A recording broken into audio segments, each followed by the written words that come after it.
جب یہ پوری چیزیں دشمن کے سر پہ پڑیں گی تو وہ تہہ تیغ ہو جائے گا۔ درود پڑھیں محمد و آل محمد۔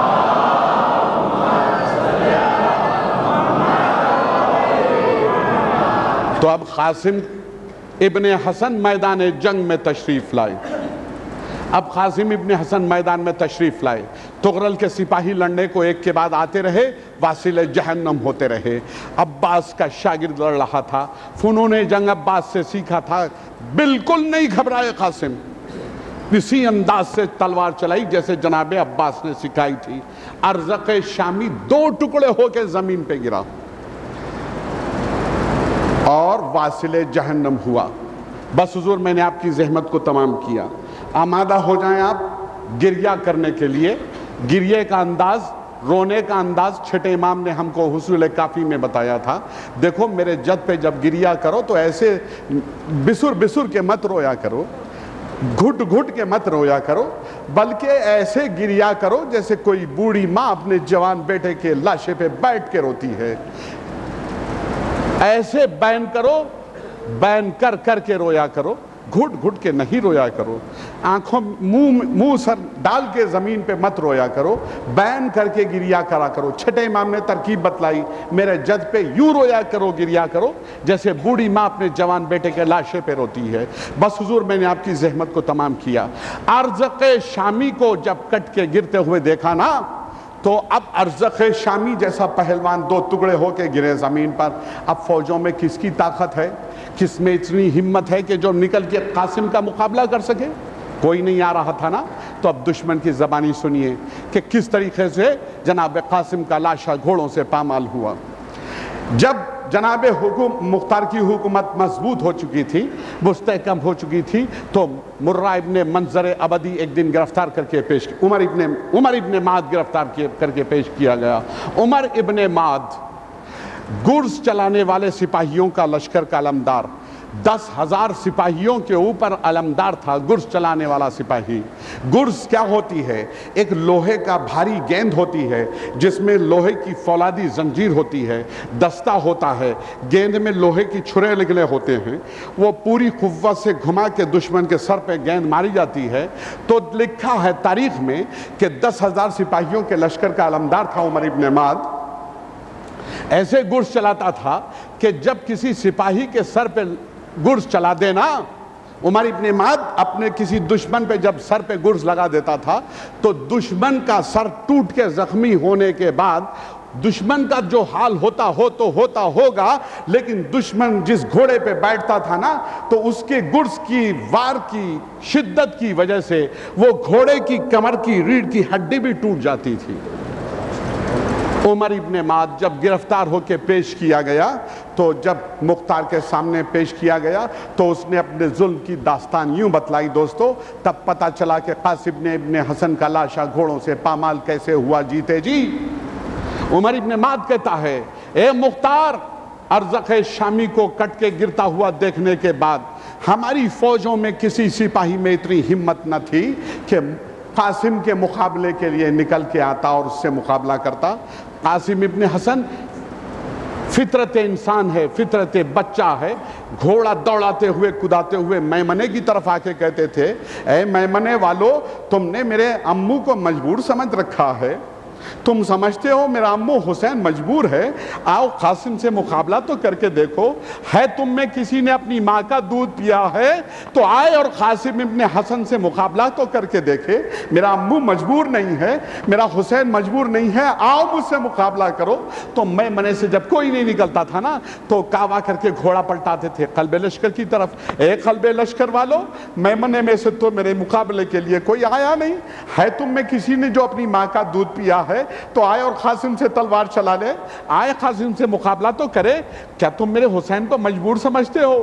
تم نے حسین کو مظلوم سمجھ رکھا ہے، آؤ قاسم سے مقابلہ کر کے تو دیکھو، دیکھو تو صحیح کہ تمہاری بازوؤں میں کتنا زور ہے، آؤ مجھ سے آزما کے تو دیکھو۔ جب قلب لشکر سے کوئی نہیں نکلتا تھا تو میمنے میں جاتے تھے،